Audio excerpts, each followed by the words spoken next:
وہ وہاں سے فون کرے گا کہ where are you my father, جی آپ کہاں پر ہیں. وہ اپنے اس پہ شاپنگ مال پہ ہوگا, وہ اپنے شاپنگ مال پہ کھڑا ہوگا, اس کو یہ نہیں ہوگا کہ آپ گھر پہ چلے میں آپ کو لا کے دیتا ہوں. وہ کہتا ہے نہیں, میں ایک اپنی میری ذات ہے, آپ کی اپنی ذات ہے, لہذا آپ اپنا پورا کریں, میں اپنا پورا کروں گا. نمبر 1. نمبر 2 یہ, جب انفرادیت ہوگی اور اجتماعیت نہیں ہوگی تو نتیجہ کیا ہوگا کہ اب یہ جن کو اٹھا کے اولڈ ہومز میں ڈالا ہوا تھا اور سب کو کہا کہ بھئی آپ تنہا تنہا رہیں, اب تنہا رہنے کا مزہ پتہ چل رہا ہے.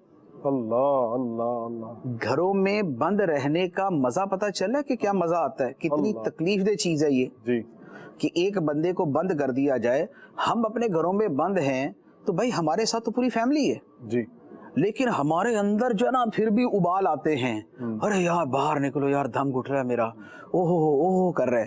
کیا ہوا صرف اتنا ہے کہ بھئی ہم جو باہر جا کے ذرا دوستوں سے مل ملا لیتے تھے وہ ہمارا بند ہو گیا ہے, ہم تھوڑا سا جو گھوم پھر لیتے تھے وہ ہمارا بند ہو گیا ہے, لیکن پوری فیملی ساتھ ہے, اس کے باوجود ہمارا دم گھٹ رہا ہے.